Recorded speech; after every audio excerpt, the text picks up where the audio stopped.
Team Ingenious. We're going to introduce ourselves based on what's on the slides. Start with Chad. Chad, team leader, pessimist, and the shot analyzer block specialist. Michael, the optimist and the display block analyst specialist.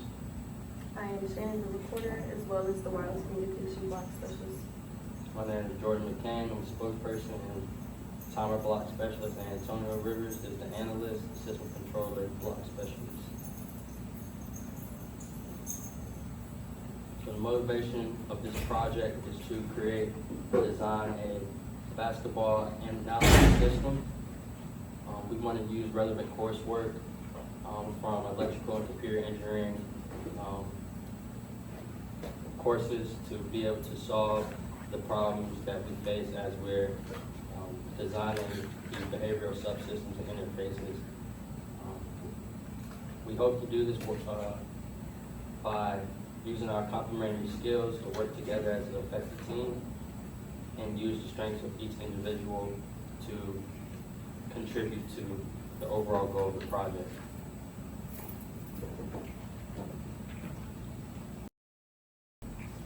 So as analytics is growing within the game of basketball, statistics have shown that the ability to shoot the basketball into the hole, into the goal, has a huge factor on the success of an individual basketball player. Now there's a greater need for specialists in the game, and shooting is a major factor for that. So to be able to, we were able to identify that need, and our design is going to help supplement that need by allowing basketball players to effectively improve their shooting ability. So the system is designed to accurately assess the shot so that we can encourage basketball players to improve as they're using the system. So the objective of the project is to design a computing system that automatically detects not only if the shot is successful, but the quality of the shot and the difficulty of the shot. Based on the type of shot, there's going to be a corresponding score to it, and we will be able to assess that score based on the electrical components that we implement into the system. For example, electronic sensors, vibration measuring units, being able to measure net movement and net entry to determine the scoring of the shot.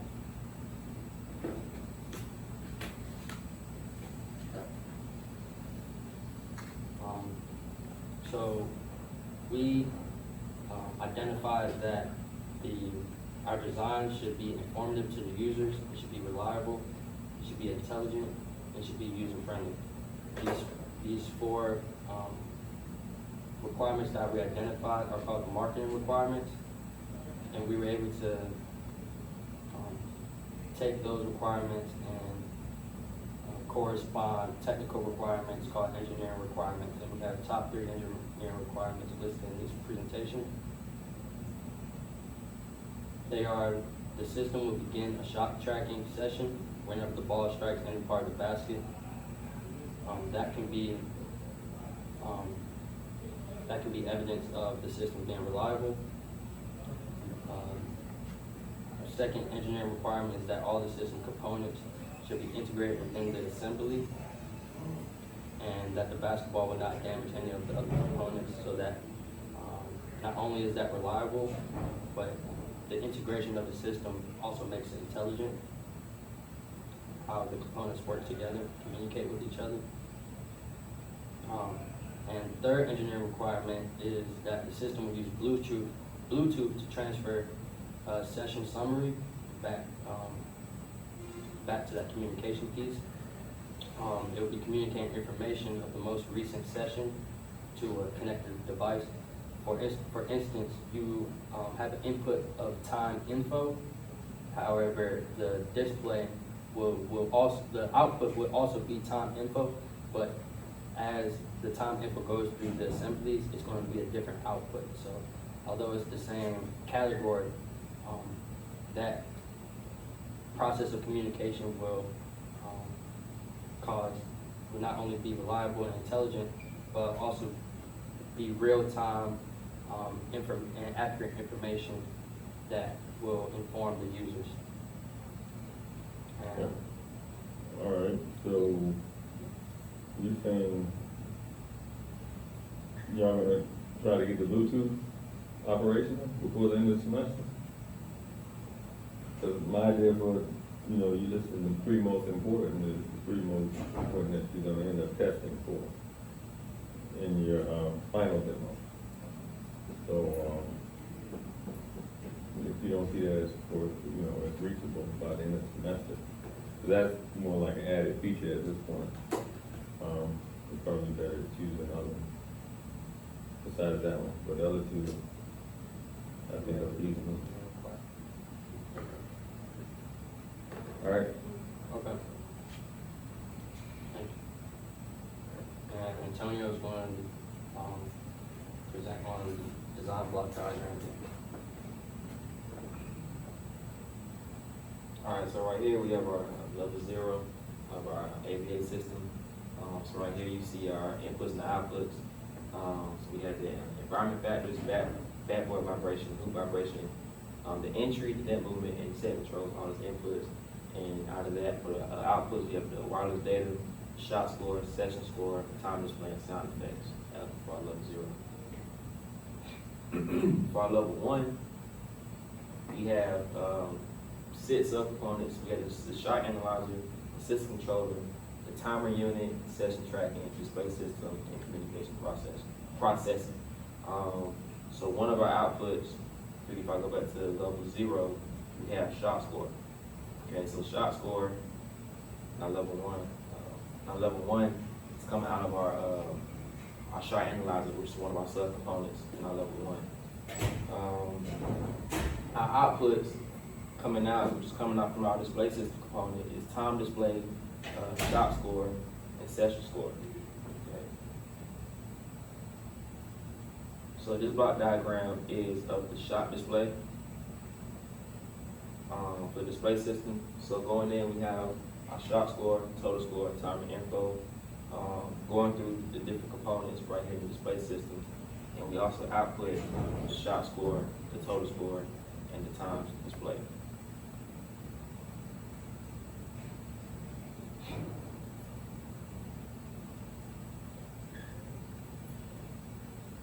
Okay, so I'm gonna take over from here for the behavior model. So we were able to implement a few different state machines, but this is the timer state machine, and it's serving as kind of like the timekeeper of the whole system. And what we have is global variables T start, which is the timer start, the count, and the max. So basically, as the count increments. So first we have to get to the count state. So once we get to our count state, as the count is incremented, as long as it doesn't reach the maximum time that's been allowed elapsed time, it's going to loop. And then once it does reach the maximum time, we'll evaluate the score and then process that to send to the display. Mike. All right, this is our test document where we will be testing. We used a matrix test for the test document. It's a black box test. We're going to verify the vibrations of the backboard as well as hoop entry and net movement of the shot analyzer system. We're going to isolate the shot analyzer system by having a timer, as Chad described before, that's going to go through the whole system to keep a count of a shot made or a shot missed during that time interval and analyze it. We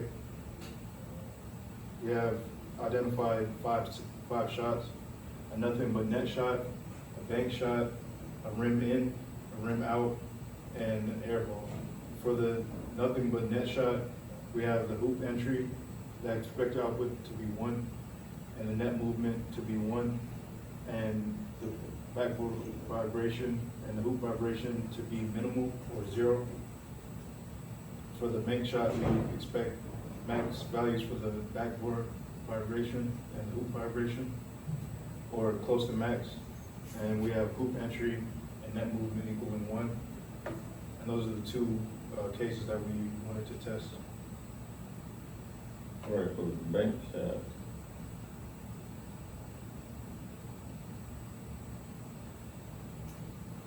Why you assume hoop vibration is gonna be max size? Because it's gonna have to hit the backboard and then go to hit the rim. It doesn't have to hit the rim. Okay. A bank shot can just hit the, a perfect bank shot is gonna hit the backboard and go straight in. Okay. With the hoop. Yeah, by the fact that the backboard is moving, you're gonna have some, rim vibration. So that's two different qualities of shot. So you'll get more Yeah. if you do the backboard without it hitting the rim than you do with the backboard and the rim. So a perfect bank shot versus a not so perfect bank Right. shot. Perfect bank shot. So it would be two different scoring levels. Okay. Someone's gonna answer the breakdown. Okay, so next is the work breakdown. This is a key part in the design of the entire project because it allows us to be accountable for ourselves and to understand what skills what we could best contribute to the project overall. So as you see the example here, someone will work on a particular part of the subsystems within the block diagram, and then we all came as a whole to complete a task, and then going back to just working on a few things personally. Here's the Gantt chart again. You can always click on this to see the full scope of it, but the Gantt chart is essential to the process as well because it's good for us to be able to check our progress to see when things were first set out due date wise and then when they were completed and how long it took us so that we could work on So is actually at that URL? yes. You can send me that link and I can access that? Okay. Oh, smart. Okay. Next Is here that a is- free app? Is that free? Is that free? Yeah. Okay. And so here's the current cost table, in which it shows all the parts that we had, all the parts that we have ordered to use during this project. And so what I'm just going to point out is the alphanumeric, this MP430 FR2355 LP is very good because it maxes up to 5 volts. And it has 4 times 1 in which we'll be utilizing in our display. And this right part here, this interface portion is really good for sensors, displays, and actuality. So we'll kind of demonstrate that more during our demo. And then we'll start our demonstration now. And not to hold up too much of your time, like they about to have some class in here. Oh, You wanna take a okay, break? record this. 5 minutes. Should we record the So demo? How many of those